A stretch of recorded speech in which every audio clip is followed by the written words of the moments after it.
예, 안녕하십니까. 신중규 목사입니다. 신중규 목사와 함께하는 잠언 묵상, 오늘 제 68강이 되겠습니다.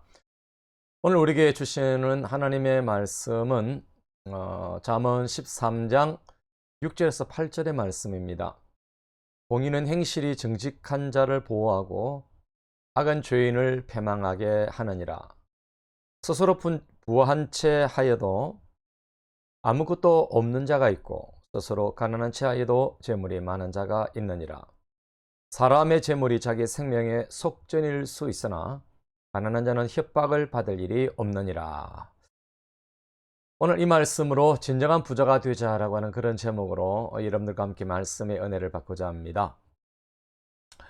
오늘 본문의 6절은 지혜의 의인화처럼 되어 있죠. 공의와 악이 의인화되어져 있고 인격체처럼 사람을 살리고 죽이는 역할을 하고 있음을 보게 됩니다.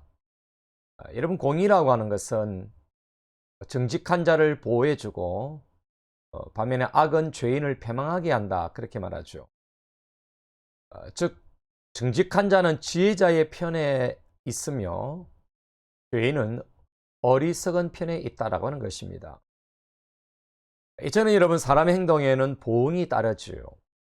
그의 운명에는 어떤 길을 선택하느냐에 따라서 결정이 나는 것입니다.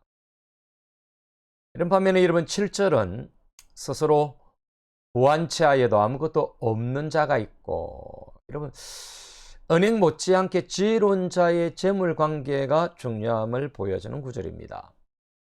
즉, 가진 것이 없어도 헛세를 부리는 어리석은 사람이 있는가 반면에 가난한 것 같지만은 실제로는 부자인 지혜로운 사람이 있다라고 하는 것입니다. 여러분, 이 말씀은 실속 없이 헛세를 부리고 또 어리석게 살지 말고 여호와를 경외하면서 내실 있게 지혜로운 삶을 살라라고 하는 그런 충고가 되겠습니다. 8절은 부와 가난의 효력의 문제를 다룹니다. 부자는 위기 상황 속에서 자신의 재물로서 생명을 속량할 수 있는 유익한 면이 있다라고 하는 것입니다. 반면에 여러분, 가난한 사람은 재산이 없기 때문에 위협을 받을 일이 없다라고 하는 것입니다.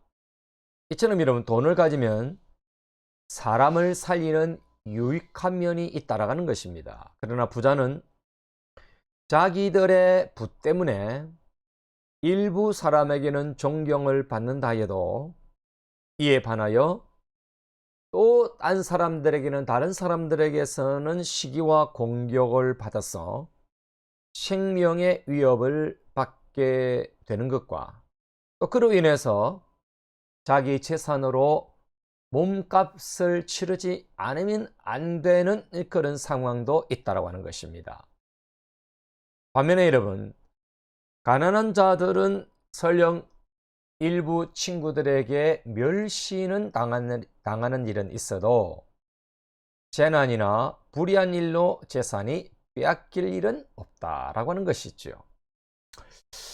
자, 우리가 이 말씀으로 세 가지를 적용해 보겠습니다. 첫째는 정직한 자로 살자라고 하는 것입니다. 이런 공의를 행하며 하나님의 영광을 드러내는 삶을 살면은 그 공의는 정직한 자를 보호하도록 하는 것입니다.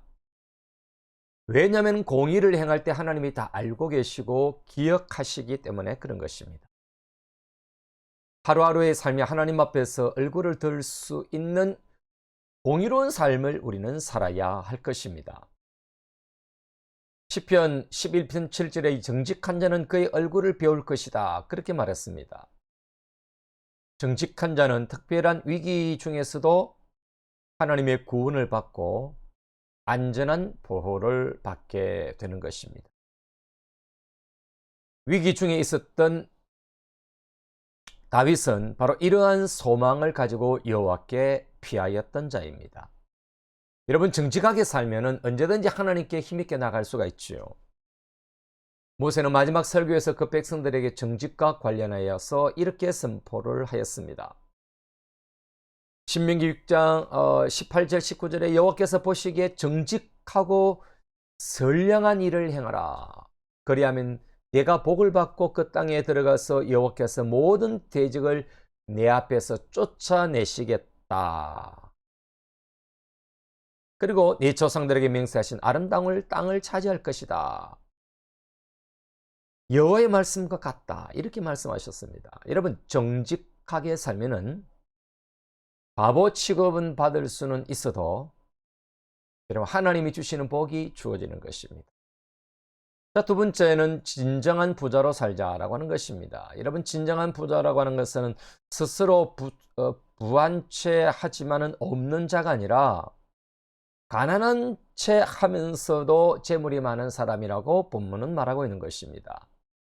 우리는 여기서 한 걸음 더 나아가 진정한 부자로 여길 자는 다른 사람을 돕고 선한 일로 손을 펴는 사람이다 라고 하는 것을 알아야 합니다. 스스로 부한채하면서도 궁색하고 인색한 사람이라면 진정한 부자가 아닌 것입니다. 내 곳간이 가난한 자를 위해서 문을 열고 흘려보낼 때 진정한 부자가 되는 것입니다.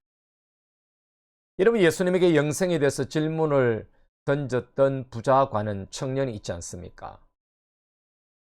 그때 우리 예수님께서는 가난한 자에게 내 재산을 팔아서 나눠주고 나를 따르라 라는 그런 예수님 말씀하실 때 그 청년은 그 말씀에 굉장한 마음에 혼돈이 찾아왔습니다.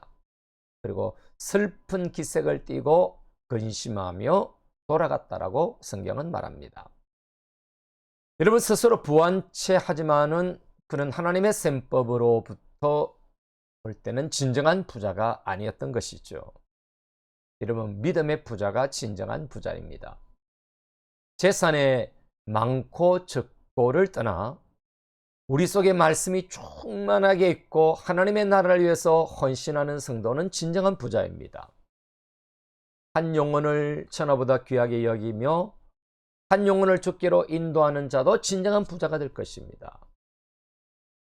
예수님께 자신의 밭을, 자신이 산 그 밭을 무덤으로 내어놓았던 아리마대 요셉, 여러분, 그는 진정한 부자였습니다. 귀중한 향유 옥합을 깨트려 예수님의 머리에 부은 한 여인도 진정한 부자일 것입니다. 여러분, 내 귀중한 옥합을 깨트릴 곳을 찾는 자들은 바로 복 있는 진정한 부자들의 모습이다라고 볼 수가 있을 것입니다. 여러분, 세 번째는 선한 부자가 되도록 구하자라고 하는 것입니다. 여러분, 하나님 앞에 신실하고 열심히 사는데 하나님이 부를 주셨다면 그건 복인 것이지요.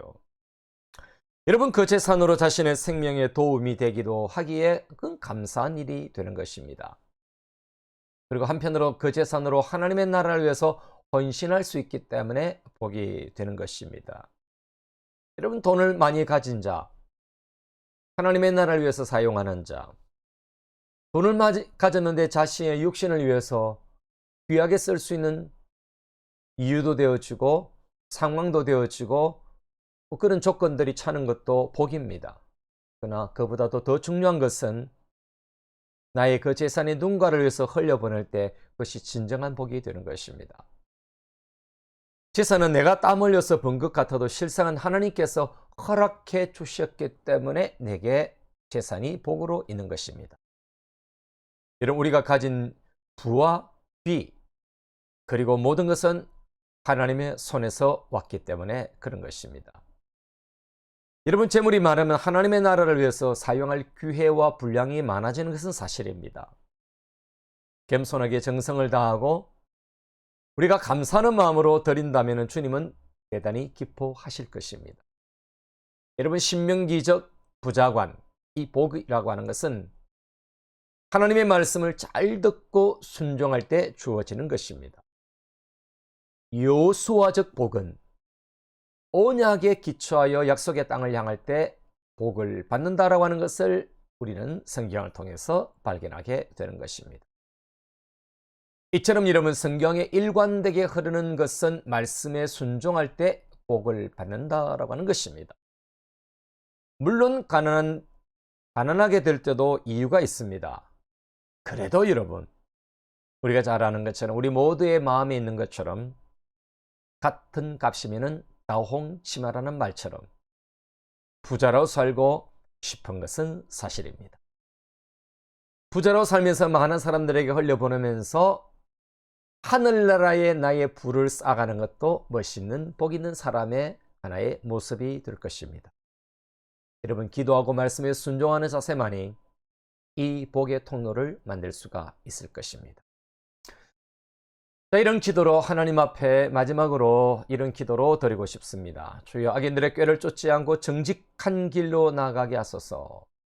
재물의 유물을 떠나서 진정한 부자로 살게 하시되, 하나님이 재물을 허락해 주신다면 하나님의 나라를 위해서 사용할 수 있도록 가난한 심령이 되게 하소서. 아멘.